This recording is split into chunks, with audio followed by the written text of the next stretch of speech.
Hey, Pasta fam. Avis here to give you guys a little treat. Caroline and I decided that we wanted to give you our first two episodes of our brand new series, Avis and Caroline Binge So You Don't Have to. Our series will cover a number of shows canceled too soon. And first up on the docket is The LA Complex, starring Cassie Steele, aka Manny Santos. And we are super excited to give you the scoop, the recap, and all of the girl talk involved with covering and just rewatching this series.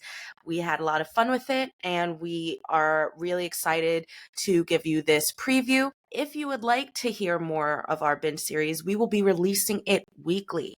We keep all friend of the pad and above Patreon content exclusive to those paid tier members for 4 months. So we hope you consider joining our friend of the pad or above Patreon tier. And we also hope you enjoy this preview. This is a very serious environment, Caroline. How dare you? The hell it is. Hello and welcome to the first episode of Avis and Caroline Binge So You Don't Have to. I'm Avis. I'm Caroline. And we are starting our binge on the LA Complex today. I am going to be exclusively watching the odd episodes, which means I'm going to be kicking us off with our first episode. And Caroline is exclusively going to be watching the even episodes, which means I have not seen any of the evens. Caroline has not seen any of the odds. We are filling each other in. For the sake of transparency, I do want to make it known. I have watched this series before, twice, I think. Mm-hmm. It's been about a decade. I remember key plot points. I forget a lot. Yeah. And we're going to be doing this as though I've never seen an episode of it. Yes. And I mean, to be fair, there's a lot of details that... There's lots of little details that they say one time and they expect you to be paying attention. So I think that's helpful in our recap because there's definitely some details I know you don't remember. Back when we still had media literacy. That's a whole nother conversation. But yeah, so do we want to say anything about it? Do we just want to jump in? I mean, for people who don't know, the LA Complex was a 2009 series. Yeah, I think. that's the ish. That sounds originally right. Supposed to be a continuation of Degrassi, but they decided not to go that route so as to make it more enticing to non-Degrassi fans. 2012. 2012. Yeah, first episode date April 24th, 2012. It just turned 14. 12, I've always described it as like if Degrassi and Melrose Place had a baby. Yeah. It's about a bunch of aspiring creatives living in a long stay motel in LA.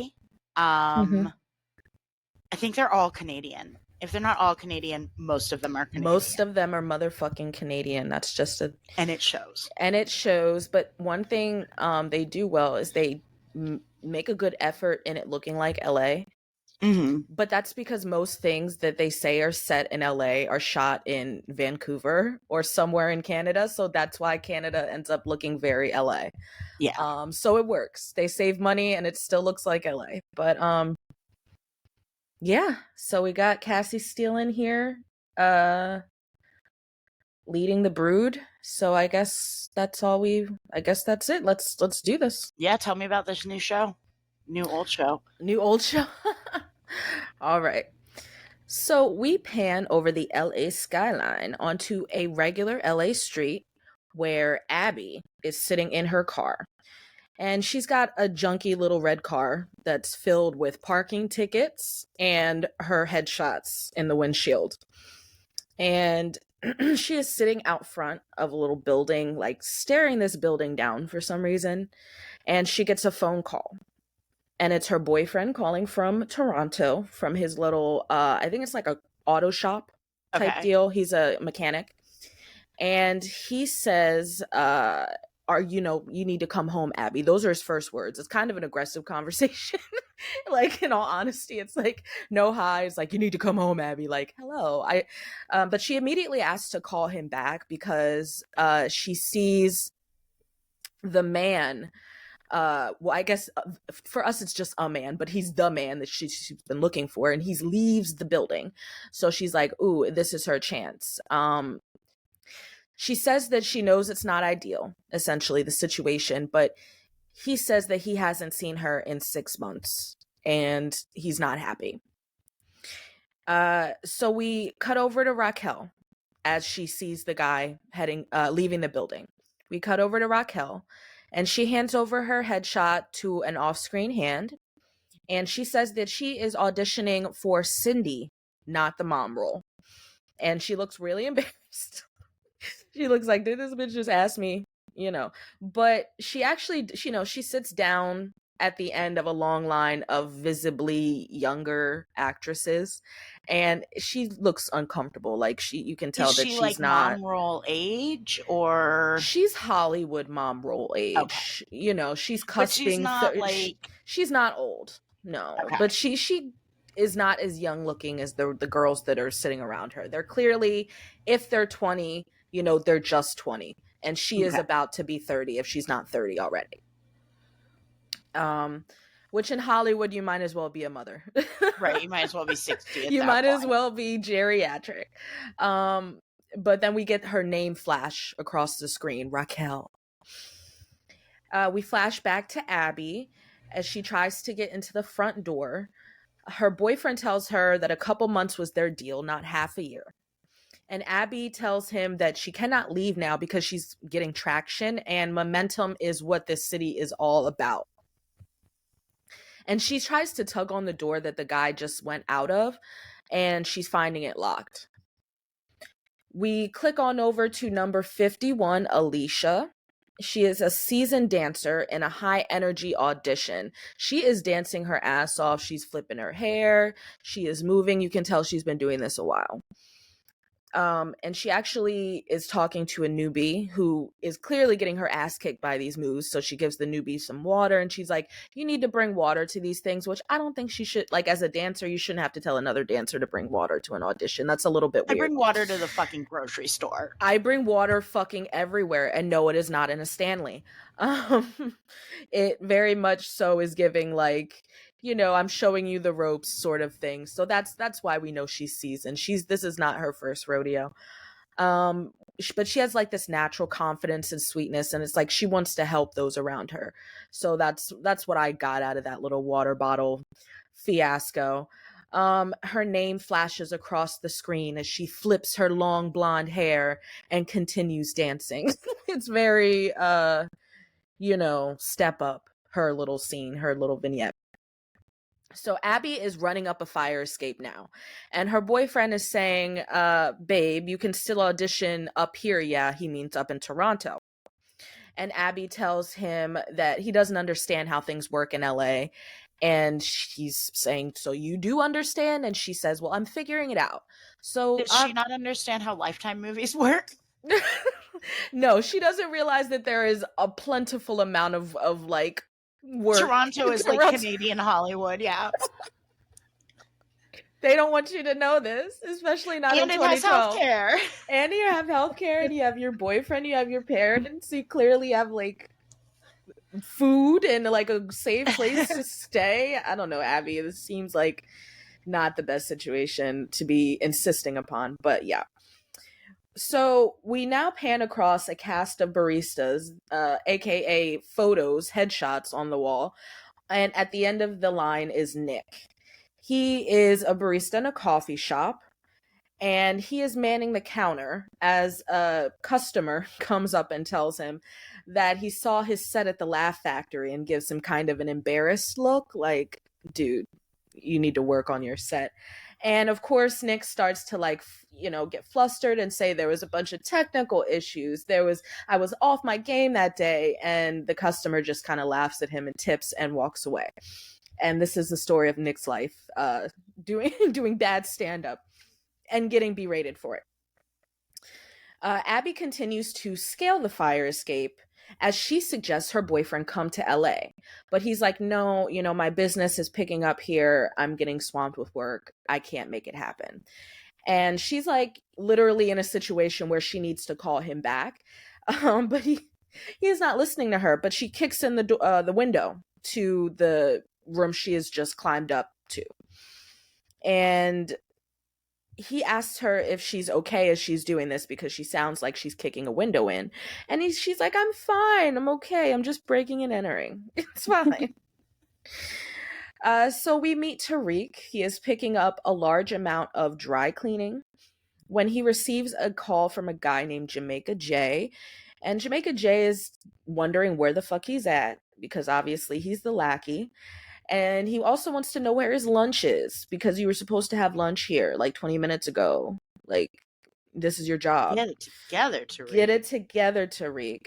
So Tariq, falls in line, but he does want to know if they are going to have time to listen to his beats later. But Jamaica J hangs up on him, and that's where we get his name flash as he steps out of the laundromat dry cleaners in frustration. We get his little Tariq name flash because he's Tariq. This is his job. This is his life. We're back to Abby. Her boyfriend says that she hasn't booked anything, and she says she's come very close a number of times. There's like this commercial, that commercial. She almost did that one. To be honest, there was a couple like name drops. I don't recall. She's tried. She's not shooting any baskets though. It's at this point that her boyfriend says that he's not happy, and he's pretty sure she's not happy, and it's either she come home or they're done. Like, damn. Love an ultimatum. I love it. At least it wasn't at the top, at least he talked to her a little bit. But she sees the doorknob jiggling, and she, like, once and for all is like, I need to call you back. Does not wait for him to respond, just clicks and grabs a hockey bag because of course she's Canadian. She's got to have all her shit in a hockey bag. Grabs a hockey bag and tries to make a beeline for the door as her former landlord rushes in holding a coffee. And he's like, Abby, that's my shit. You didn't pay me. And like this dude's first reaction is to grab a hockey stick. So not only does she have her shit in a hockey bag, we must presume that Abby plays hockey as well, because why is this shit in her room? Why is this shit in her room? It's not her boyfriend's because he's... Is this the landlord's hockey shit? Did all he just Canadians are just issued a hockey stick at birth that they must bring with them everywhere. Everywhere. This is your hockey stick. Yeah. So she is being berated by a man now carrying a hockey stick. He abruptly abandoned that coffee.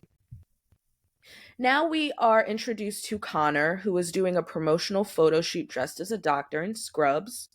He is told that they have the shot before he approaches the director at the monitor. And he asks if the promotional stills are what they're looking for. And he very seriously says, you must tell me if this is not what you need. And she's like, no, this is everything I need. I'm orgasming right now. These photos are going to be everywhere. You're going to be big, big. And of course, we get Connor's name in like green. It's like envy green. It's like they all get a color, but Connor's was the only one that stood out to me as like like green with envy. And we get his name flash as he's like staring at the screen, and his name in lights, and it's very prophetic. As Abby is fleeing with her belongings, her former landlord yells that her hockey bag of stuff belongs to him as collateral for unpaid rent. And he yells he just wants the money, Abby, before busting out her rear window with the hockey stick. Bitch, how's she gonna pay you faster? She's now got repairs. You just added a couple $100 expense to her life. You can't bleed a stone. You've got to give her like a chance to like, I don't know, not incur any more debt. But yeah, this is a flawed approach. And finally we see Abby's name flash across the screen. I think hers is purple as the glass shards fly. which I feel like all these little, you know, their names are just like supposed to be the encapsulation of their character, um, which I feel like will probably carry throughout the show. I'm gonna keep my eye out. Is Nyx like a really sad blue? I think Nyx is like yellow. Okay. Is it a sad yellow at least? It's a sad man yellow. Yeah, it's not like a vibrant like. It's not like Man in the Yellow Hat. No, it's not a sunny yellow. No, it's a sad yellow. So later Abby is parked and she tries to call Chris back to apologize for hanging up on him, but she doesn't get him. She gets his voicemail. But that's probably good because her engine catches on fire as she's sitting there. Like, that's super dangerous. Super concerning. And she calls Tariq immediately and like begs him to come pick her up. Because she's now stranded and can't go to a really important audition for like a director she's obsessed with. And Tariq's like, I can't. Dynasty is flubbing these beats, like he is fumbling the ball, and I really think that there's an opportunity for me to get in here and show them some of my beats and be able to provide for beats for Drake, because of course Dynasty, who, fun fact, is played by BLT from Degrassi Junior High. Yes, from Degrassi Junior High. I love this man. He has been working, and he's, you know, the head honcho sort of vibes, but he is trying and he can't come up with beats on his own. So Tariq is like, I think that there's an opportunity. I don't think he's able to come up with these, so I think I'll be able to slide in here, but I can't do it if I'm not here. So he's like, get a cab, and she's like, I have no cab money. Please help. So we cut over to Connor packing up his room. Nick is there running some stand-up by him. So it's very terrible stand-up. This is the only little bit of it I got. My favorite bag is this one bag because they all have to, and all the other bags are jealous of this bag because they all have to go inside of this favorite bag. Is he talking about like plastic bags? I guess so. Like all the plastic bags full of bags that you know put under your sink or whatever. But like I just don't holds the bags. Yeah, I think the favorite bag is the bag that holds the bags, but like it's not funny. It's not funny. And Connor like is attentively listening and still doesn't understand the joke.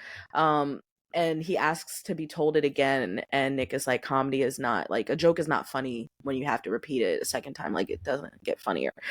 So it's not like the kind of thing where it's like, you know, a conversation that is funny when you have it with your friend doesn't translate well on stage in front of strangers. It's just not funny.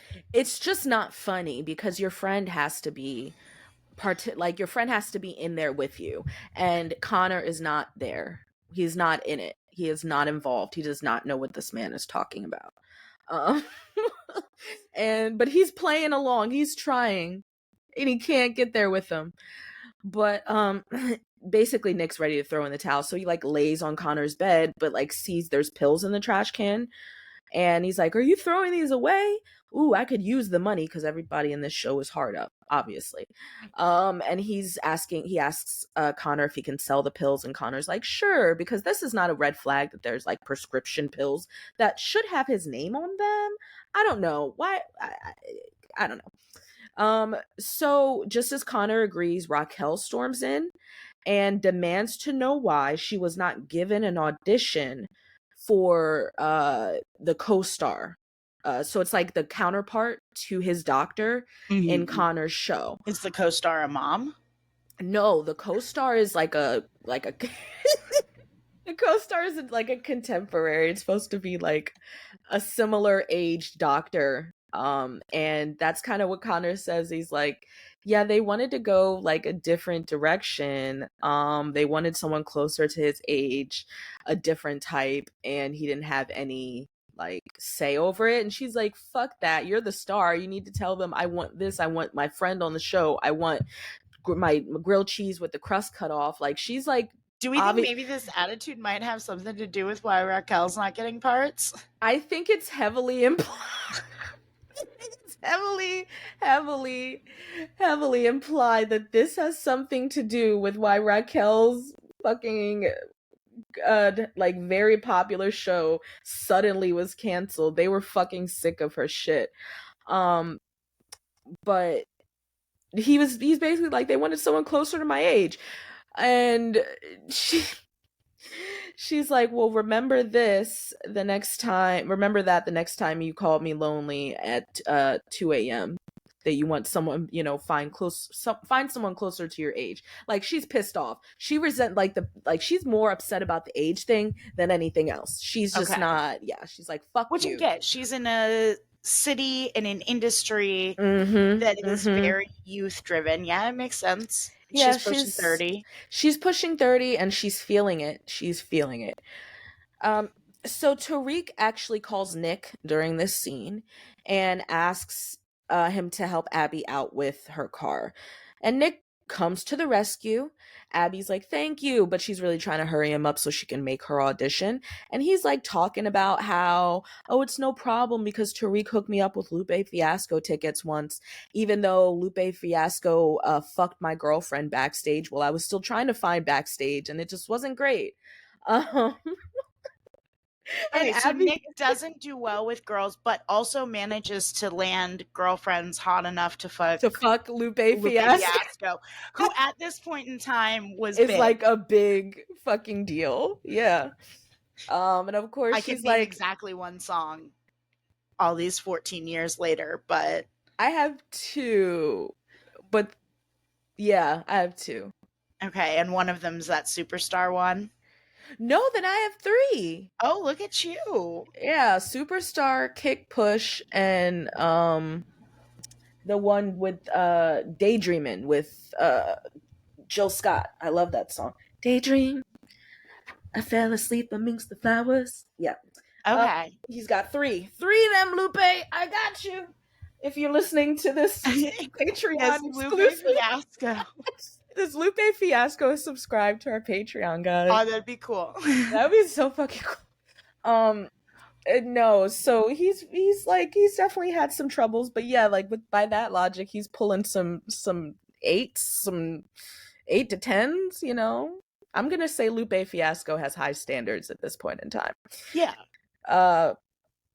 But obviously Abby doesn't give a fuck about this because she just wants to get to her audition, but her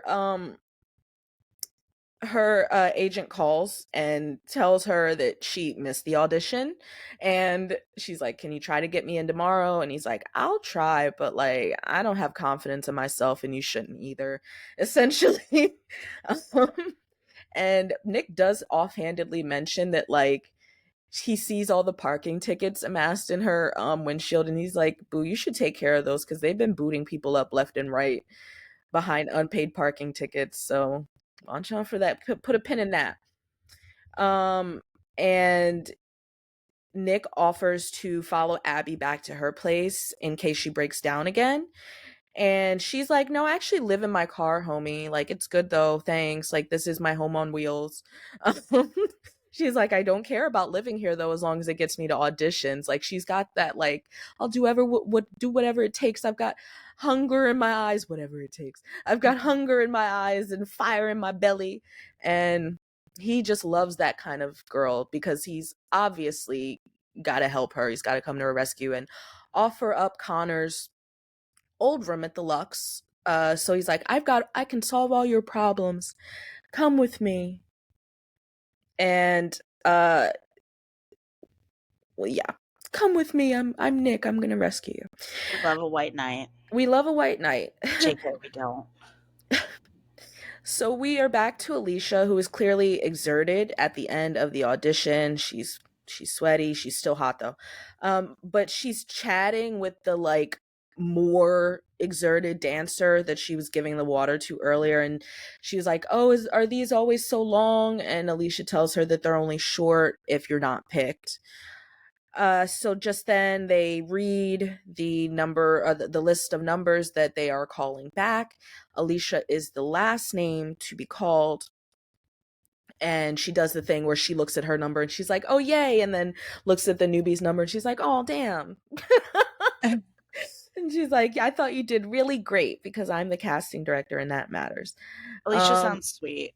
She's very sweet. She's definitely going out of her way to like be sweet to this girl. And she also kind of lags behind and does this, you know, kind of interaction and tries to soothe her, like hanging back from going to her own callback, essentially. Mm-hmm. And the guy who's called the names is like, are you ready, number 51? We're ready for you. And so it's clear that she does care about empowering and lifting up her fellow person over maybe her own success sometimes.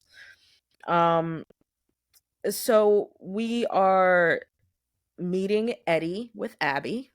Eddie is a character. He is the manager of the Lux. He tells her that he cannot let her stay there without a security deposit and a week's rent, which is actually not that bad to move in somewhere. Yeah, I mean, it's I a mean, long stay motel, so I kind of feel like a week's rent is like the other place's equivalent of like a month's rent. Right, a week's rent is probably not in like amount, but in not like an amount, but of, right, but like that kind of transaction. It's like a micro economy. Exactly. Like he needs some, it's, you still need assurance because there is kind of like the extended stay expectation, like the long stay. So yeah, that's the standard here. But she does not have that. But of course Nick has a spin on it. He says that she is Canadian and that the bank screwed up her American wiring from her Canadian bank account, but that she's good for it. And he asks her a very serious question. Caroline. Nick does, or Eddie? Eddie asks Abby a very serious question. Caroline, chocolate or vanilla? Is it racist if I say vanilla? It is not, but you probably wouldn't have been okay with Eddie because he was looking for chocolate. He's like, that's the right answer because she thinks she's like, chocolate? And he's like, yeah, that's the right answer. So she's in. And Abby is like, I'm super broke, dude. I'm gonna be evicted like in less than a week. He tells her, I like to get paid on Fridays. So she's like, I'm not even gonna make it to Friday. Like, I don't have the money to pay him. And Nick says, well, we got you out of your car. We got you a few more days in LA. Like, let's just get blackout drunk and we'll figure the rest out later. There's a party tonight. And of course, you know, that's her welcome to the Lux. We pan up, we see the deluxe suite sign. It's a dump. But they may have made it like kind of a welcoming sort of like 20 somethings cesspool of debauchery. There are vibes. You know, 20 something Avis would have, an early 20 something Avis, like I'm talking like I'm cutting myself off at like 25 maybe, not like 23. But yeah, I would have enjoyed myself here. Looks fun. So we've got a beautiful, glorious, like sweaty pool party in the works. We pan down from the deluxe suite sign to a party in full swing at night now. It's a couple hours later. We have the resident band playing. They do have a name. Do you know the name? I do. It is Whale Tooth. Thank you. Whale Tooth is playing on the balcony. They are the pool party soundtrack. And we are back with Raquel as two script bros approach her. And they profess to be very big fans of Teenage Wasteland, the show that she was on a number of years ago. And they want to know, you know, why it was canceled so quickly or so soon. And she says, we had a bad time slot, which it just sounds like her canned answer. It sounds like this is her answer that she gives everybody because people always ask her. Can I throw in a little fun fact? Yeah. So Raquel is played by an actress named Jewel State. Mm-hmm. And I know her from this, which got canceled way too soon. Mm-hmm. And a show called Firefly, which got canceled way too soon. And so I love it's like an art, and they don't even know yet that this is going to get canceled way too soon, but it is art. They don't even know. That's why you're on this. That's why you're on this series. I don't think we've mentioned that part of the series just a little bit. We do intend to cover shows that are that were canceled too soon. And our own, we'll you know, we have our own definitions of what too soon means. But so this something in the water, young lady. This is the second show you're on that. Has been canceled too. What's So going many on? shows get canceled too soon. It's I not her know, fault. I know, but I'm only half blaming her. uh, so these guys inform her, they basically like kind of info dump a little bit. They tell her that the CW is casting a reboot of Teenage Wasteland, and is she involved, and like to give them a little like insider knowledge. But we can tell by her face that this is literally the first thing she's heard about this reboot, and that sucks, Right. to not even be contacted about it. But so they go on to like talk a little bit more. She says that she wants to possibly fire her agent. She's feeling like she wants to make some big changes because they're not like paying her the attention that she feels like she deserves. And um she also thinks that like she lies to them and tells them that she might have an in with to read for a part in the reboot. They soft pitch their script to her, which she seems very uninterested in initially, but then like she's like, oh, I'm busy, you know, blah blah blah. And they're like, yeah, we see you lying around the pool all day, we live here too, you literally do nothing, like we know you have time to do this. And then some random girl comes up and she says, can I be in your movie? And then of course that makes Raquel want to like snatch the script back. She's like, I will read this, unhand it, you hussy, whatever. um so we're back to Abby and Tariq. Abby is asking Tariq if he pitched the beats he was talking about earlier. And he says that he has not a chance, that they still haven't listened to anything, that he, you know, any of his ideas, any of his tracks, and that he is just, you know, upset because he claimed they wanted a go-getter, that like someone who was creative, but it just seems like they want somebody to go get all their shit, like all their meals for him, and you know, wait on them hand and foot.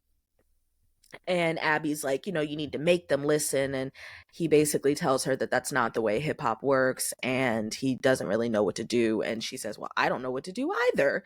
Then, you know, continued to be like, she calls him a dog chauffeur. So that's fun. That's a fun thing to, I don't know how that, there's a dog involved. I think he said something about going to get the dog something tightened. I don't know. It's a throwaway. Some weird thing that rich people do with their pets that Yeah, they that's, send the Tariqs to do.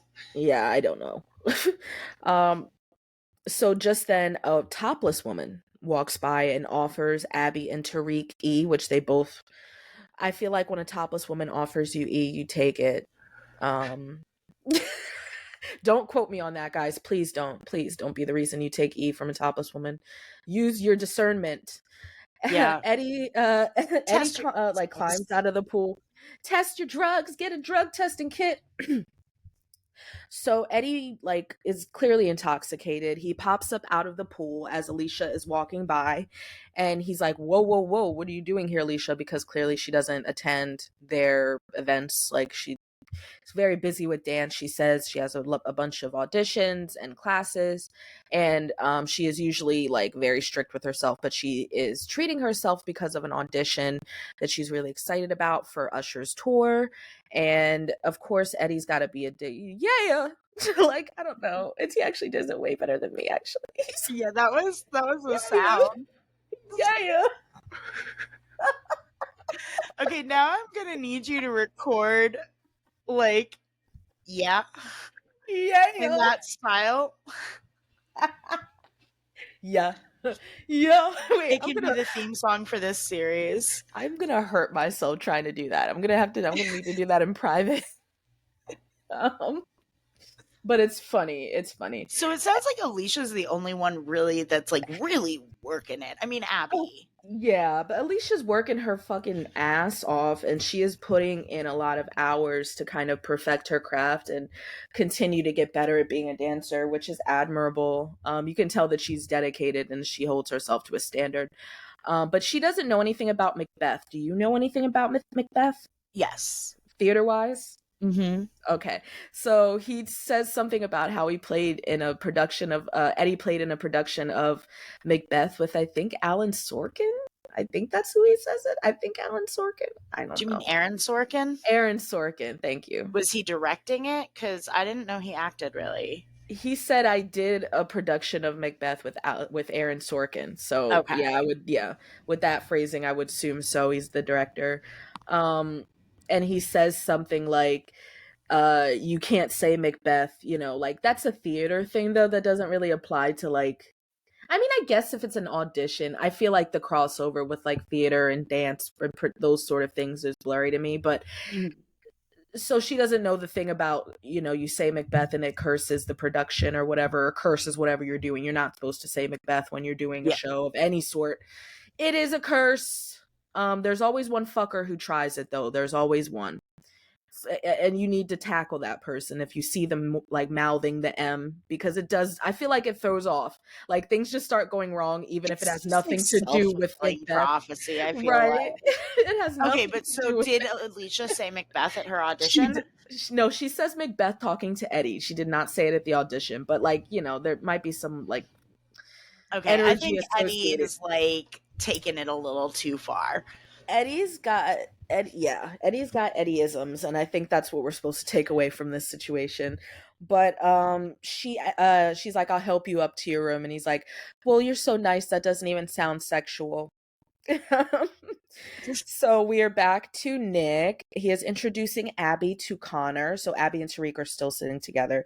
He brings Connor over to them and he's like, hey, this is the guy that's throwing the party. He's leaving us because the show just got picked up and he's moving into a mansion. Tariq asks if he was trying to, so like as Connor and Abby walk away, because Connor's like, hey, can I get you a drink? You look empty. Can I get you a drink? Connor and Abby walk away, and Tariq's like, did Lupe Fiasco teach you nothing? Like, you cannot introduce a very like attractive, attainable, approachable guy, successful fucking guy to your crush. You cannot do that to yourself because you're setting yourself up to be jacked. And Nick is not seeing it. He's like, you know what, that doesn't even make any sense. Like, I've got this, it's fine. And Tariq goes on to be like, yeah, her boyfriend is long distance. And Nick is like, I can work with that. All you have to do is poke holes in their relationship by saying he doesn't understand her because blah blah blah. And then they cuts to Connor doing that same thing. It's gross. It's gross. So that's how we know that Nick is not as like good of a guy as he's like purports to be, because he has the same moves up his sleeve that Connor does. He's just not as smooth about it. So we cut to Connor on the roof with Abby, and he's basically like, yeah, he doesn't understand you, because if he did, he would know that you couldn't pursue anything in Toronto, because you're not one made for Lifetime movies. You're made for the big movies, the talkies, whatever. And I mean, it's like, to be fair, he has a charming, nature about him. They're on the roof. She's on E. This is just a perfect storm, unfortunately. Abby is frustrated that her boyfriend doesn't understand her, and she kind of lets him in on, talk to her in a way that leads to them doing a little bit of kissing and fornicating.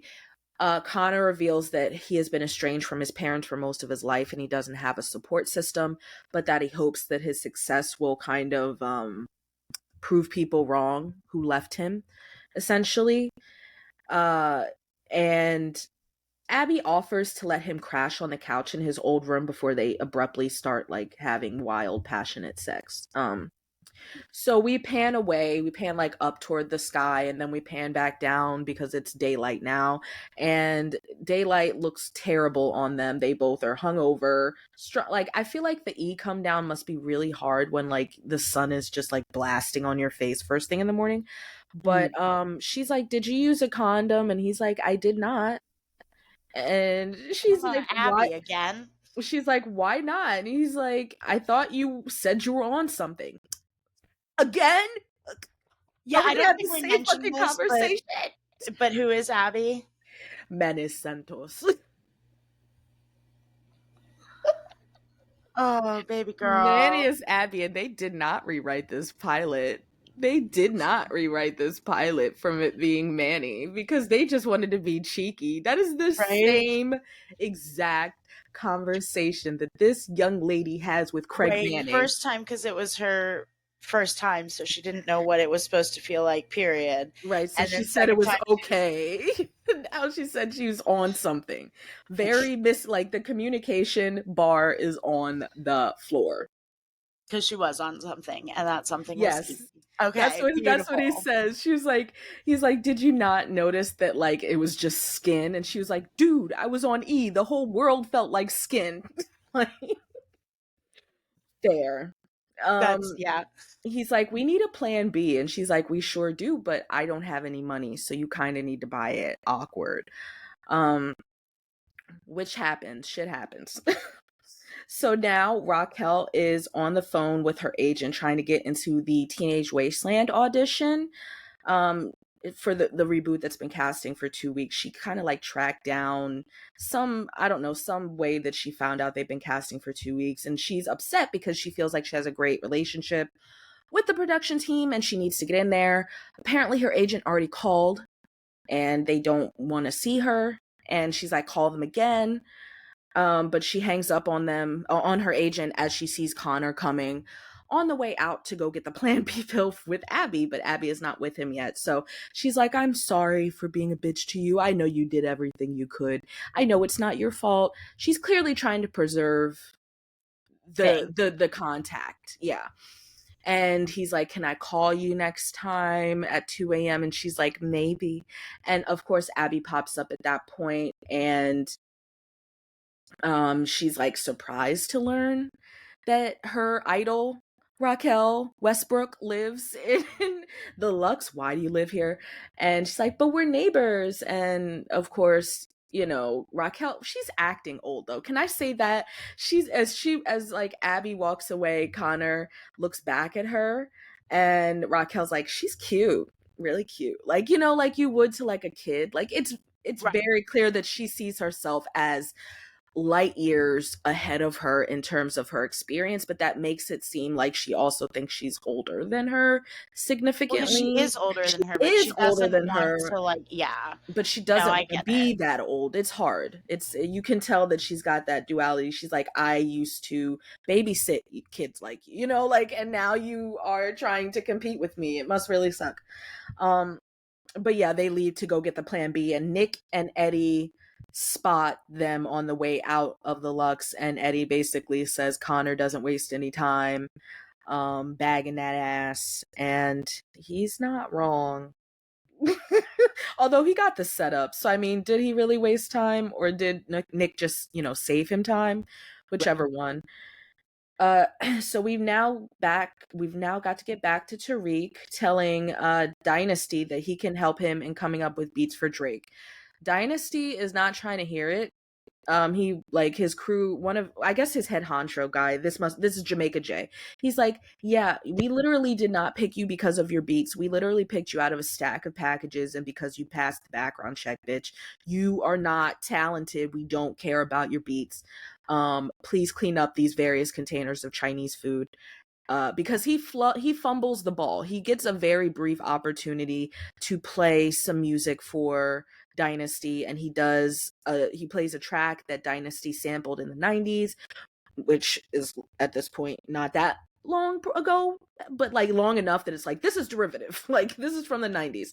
And Tariq is just devastated because like, I do something really cool in the next 30 seconds. And he says, well, then you need to start with that because this is just derivative and clean up I'm all bored of it. already, I'm basically. bored. I'm bored, bitch. Florals for spring, groundbreaking. Like, it's been done.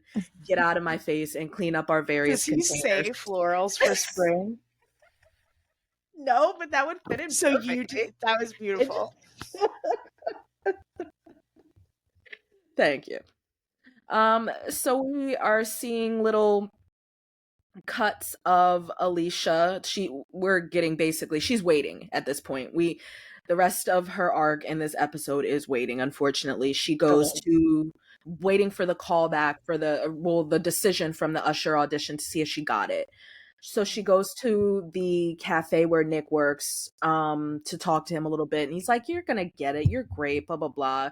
Regular reassuring Nick stuff. And she gets a call. We don't know where she works at, but she is, her job is asking her if she can pick up a shift that night. And she says, sure, because I'm not doing shit else. Why not?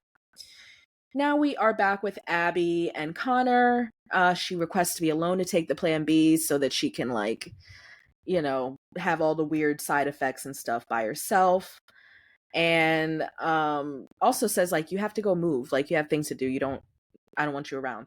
And Connor's like, I don't want to move. Like, I would rather stay at the Lux, but like my manager says it's a good investment.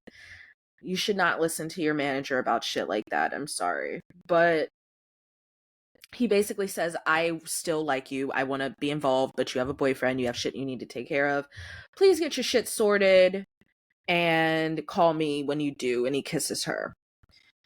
Then Ron, Abby's agent, calls back to let her know that he got her into the audition that she missed the previous day. He confirms her and tells her that she has an hour to get there. But of course, she reads the box of the plan B, and it says excessive uncontrollable vomiting is a side effect. And she's got a boot on her car, so she's fucked. She no one that she calls is answering, so she calls Connor, and he is like stuck in traffic, so he can't help her or won't help her. It kind of seems like a little bit of column A, column B.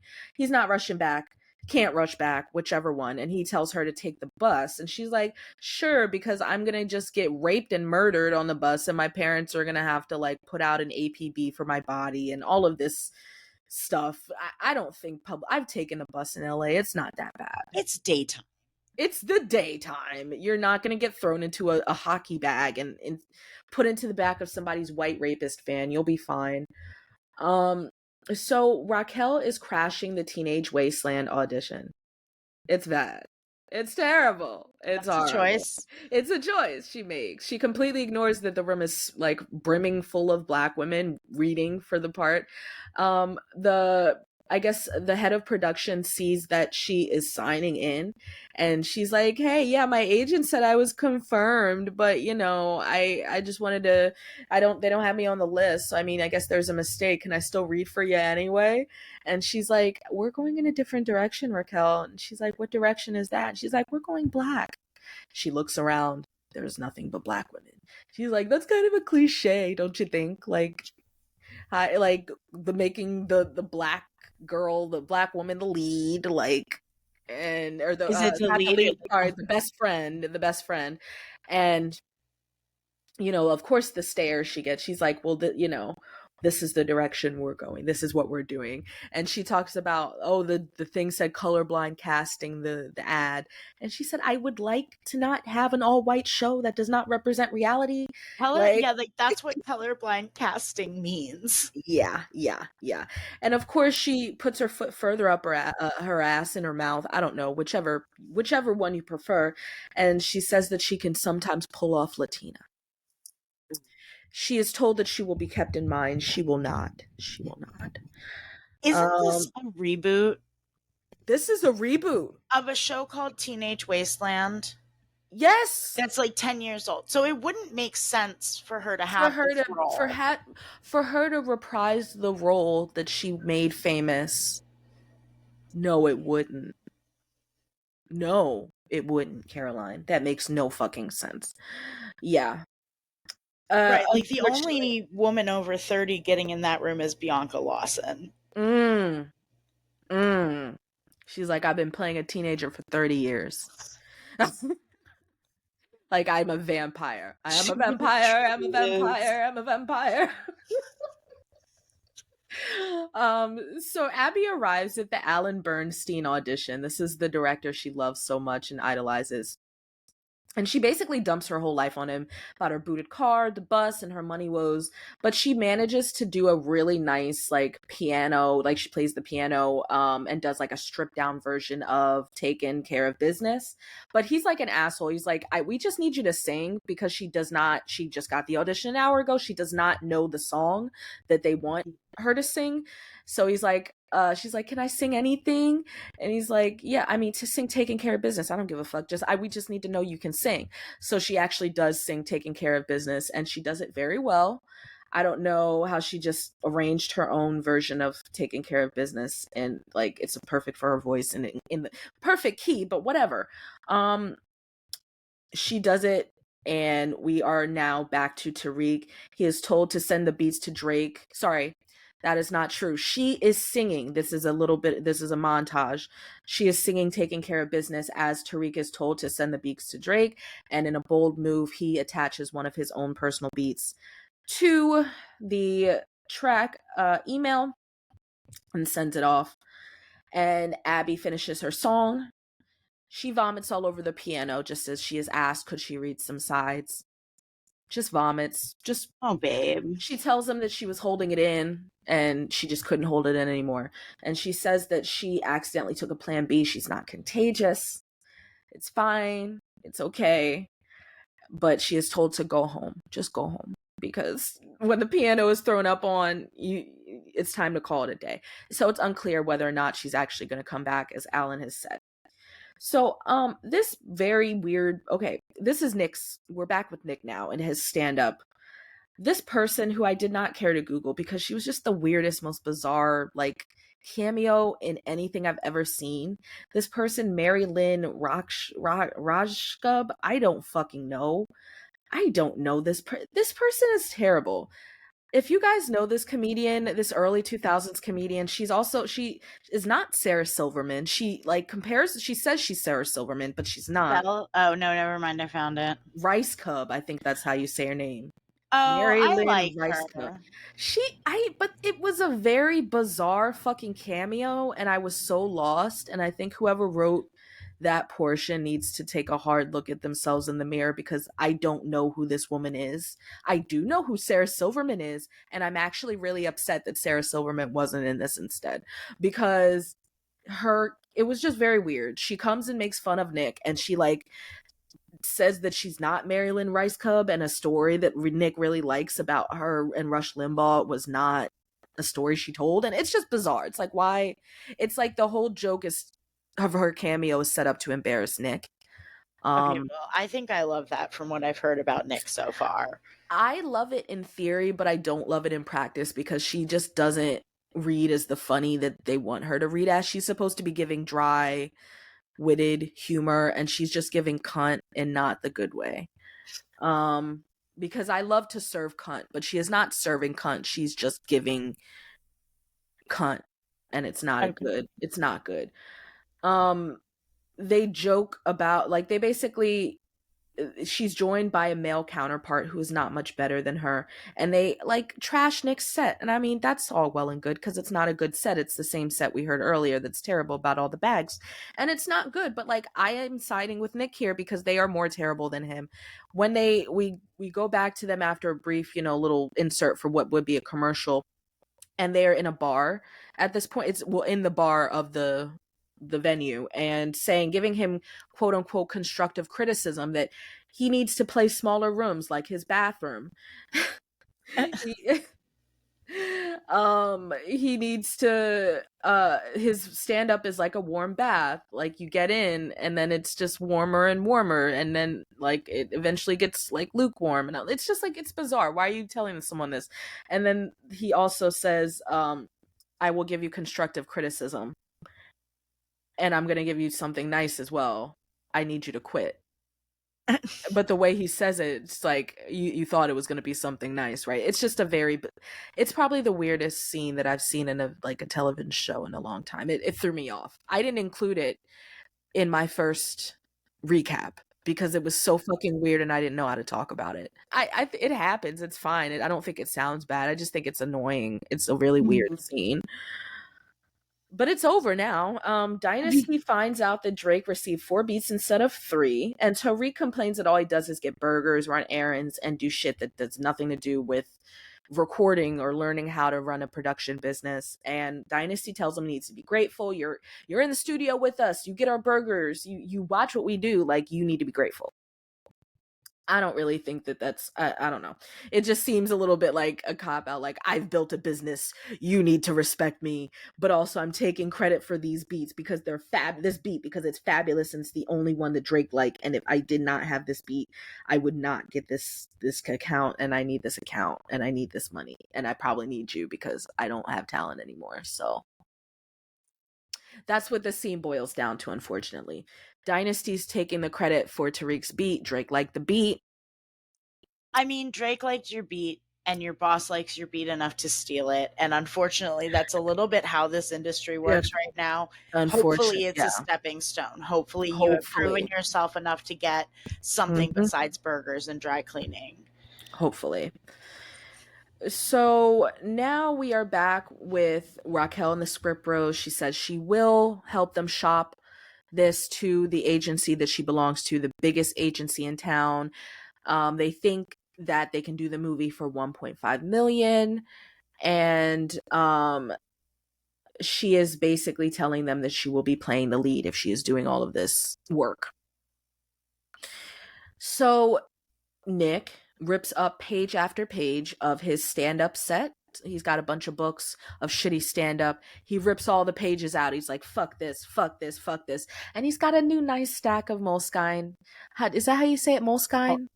I think it's Skeen, but I could be wrong. I think either one of us could be right. Moleskine. I think it's Moleskine. He's got a brand new stack of Moleskine books, and he is ready to write some new, hopefully better stand-up. We don't know. Probably not. Those are expensive notebooks. They are, and he's got like the multiple sizes. He's got like the bigger one, and then like the medium, and then like the babies. I love Moleskine. They are fucking expensive, though. I have not bought them in like 15 years. I don't have the money for that. Those were gifted. Connor unpacks in his new home, including appliances and a red tea kettle that he takes out of the box. But then he stows away the red tea kettle on second thought in a high closet. And as he lays in bed, Connor debates in calling Abby. We see his finger hover over the button. Ooh. And then we see shots of LA nighttime as we are back to the Lux. Alicia approaches Abby, who has some of her shit in the hallway outside of her room. Alicia asks if she is the girl who just moved in, and they shake hands after exchanging names. Alicia encourages her to unpack, and Abby says she's thinking of going home, to which Alicia says there is a lot of that going around. Abby says her boyfriend wants her home, her parents want her home, and she is not booking shit. She just threw up on her favorite director earlier. Like, she's just not feeling it. She is frustrated that she could have all the talent in the world, be doing all the right things, making all the right efforts, and it still won't be enough. Alicia agrees, and she's like, that makes sense. But then she's like, do you want me to help you unpack? Because, like, essentially, you're not fucking leaving. Like, I know you probably want this too much to leave, essentially, is the undertone that Alicia's giving. This is Alicia. She's going to be encouraging. Abby wails that she's going to be evicted soon, and it's no point to unpack because she has no money. Alicia says that if it's money you need, that's easy to get. I know about money getting. And Abby is literally like, I am an illegal immigrant. I cannot work here. Like, I don't have papers. And Alicia says, I actually can get you an under the table job tonight. And Abby's like, that would be amazing. And we cut to Alicia dancing energetically on stage at a strip club. She goes topless and shimmies down a pole as Abby watches in wonderment and smiles intrigued. Cut to credits. Beautiful. This sounds like a fun show. I'm intrigued. A ride. Yeah. I'm excited to hear what the fuck happens with the strip club, because you can't get out of that. You need to run that back for me. What's going on at the strip club? Well, thank you for telling me about LA Complex. I am excited to go watch the next episode. Yes, I'm excited to hear about it. And yeah, we'll see you next time for episode 2.